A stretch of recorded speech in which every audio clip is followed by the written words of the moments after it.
غرباء غرباء غرباء غرباء. Mustahik zakat sudah disebutkan dalam surat At-Taubah ya di ayat yang ke-60. Ada 8 musannaf, ada 8 kategori yang disebut sebagai mustahik. Orang yang berhak mendapatkan harta dari zakat. Berarti ya dia bisa dikategorikan sebagai orang yang keterbatasan dalam kehidupan sosial. Siapa saja kah itu? Yang pertama, innamas shadaqatu lil fuqara. Pertama, orang fakir.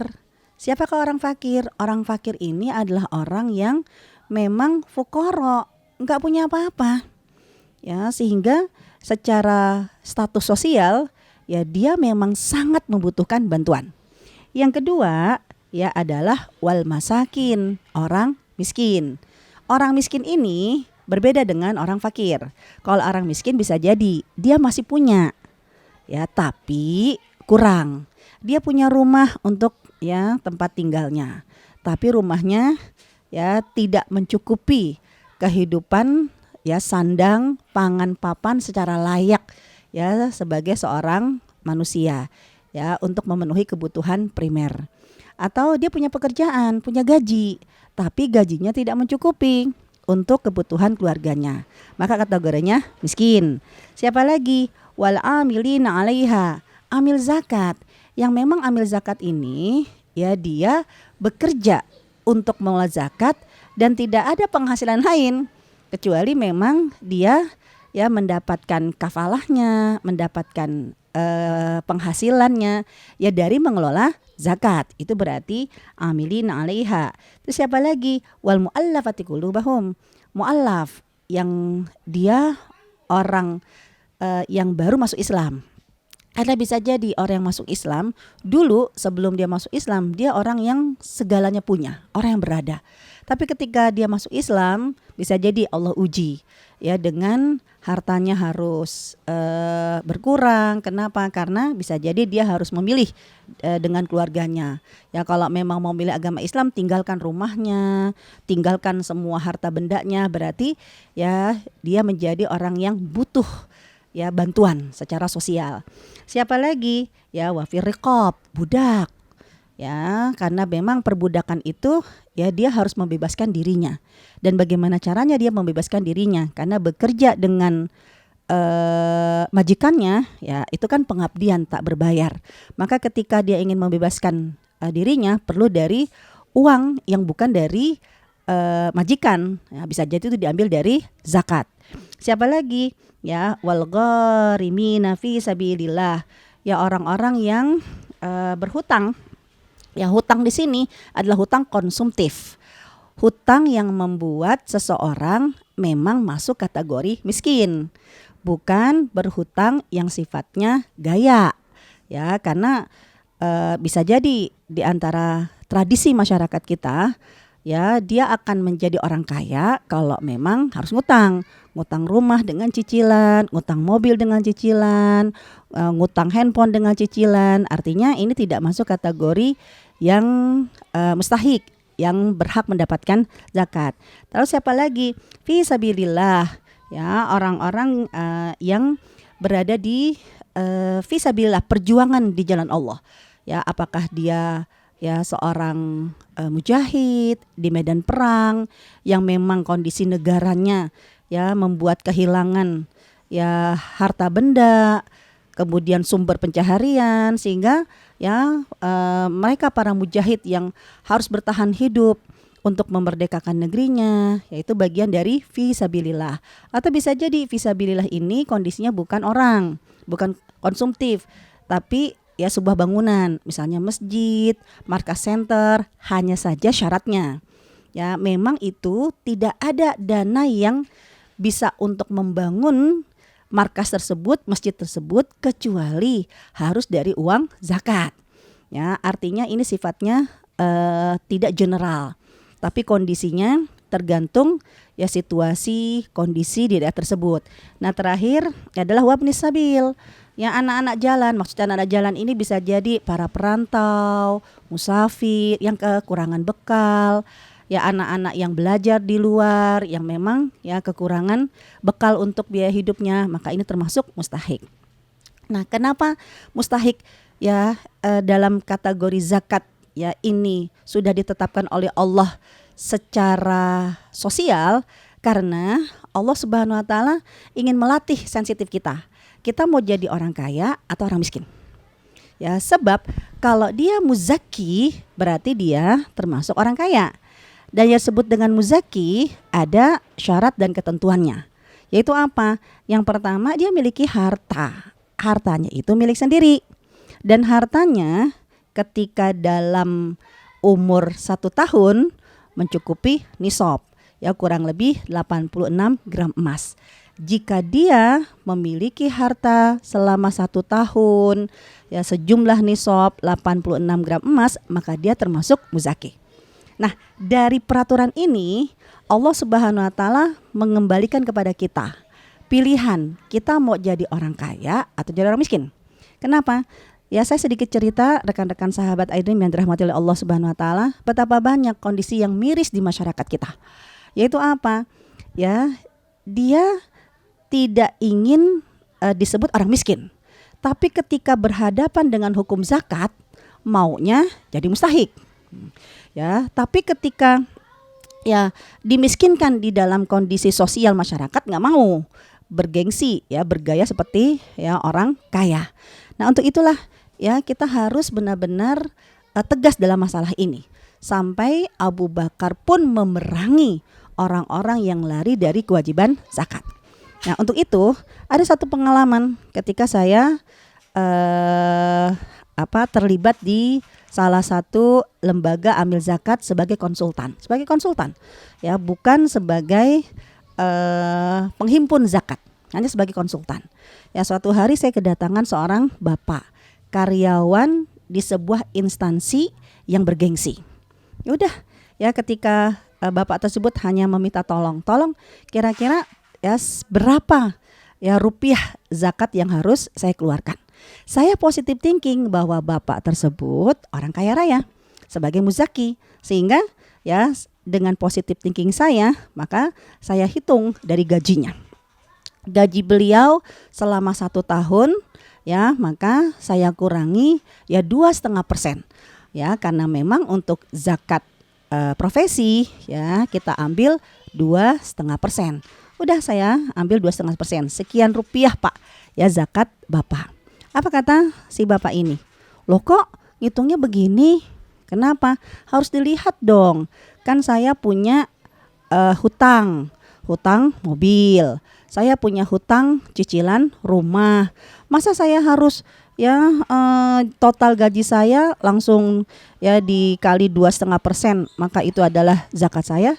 Saya bilang karena saya positive thinking, Bapak orang kaya ya sehingga ya dengan semua mimma razaqnahum, semua yang Allah rezekikan kepada Bapak gross. Saya bilang saya ngitungnya grossnya aja Pak. Ya kenapa saya hitung gross? Karena Bapak orang kaya. Sehingga Allah hanya mengambil haknya 2,5% aja dari apa yang totalitas ya Allah berikan. Nah Bapak itu nggak mau dihitung dari gross, maunya dihitung dari net.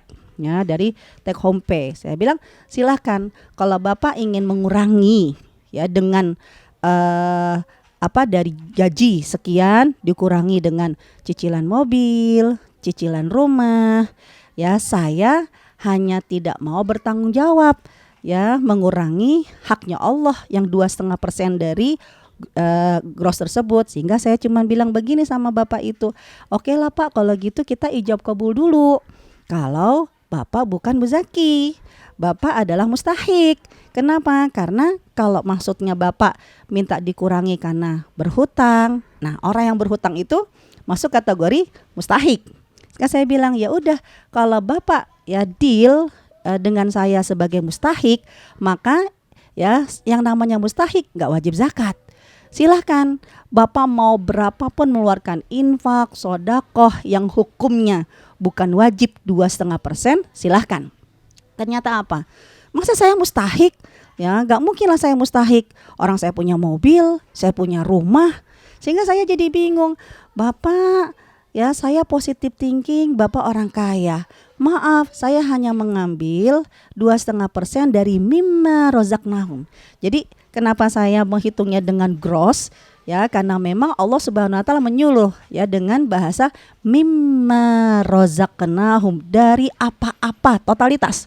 Semua yang Allah rezekikan kepada ya beliau, sehingga apa? Nggak banyak kok, cuman 2,5% ya sebagai bentuk idealisme ya. Tapi ketika dia minta dikurangi karena alasan hutang rumah, hutang mobil ya, dan orang yang berhutang itu berarti memposisikan diri sebagai mustahik.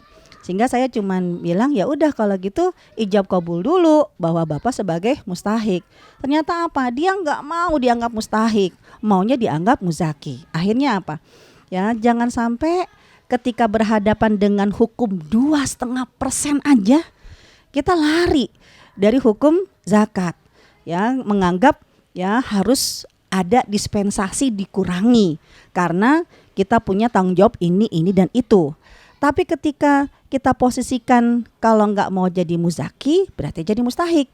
Gengsi, nggak mau jadi mustahik. Masa mustahik berdasi? Masa mustahik punya mobil? Masa mustahik ya punya kendaraan, ya punya rumah?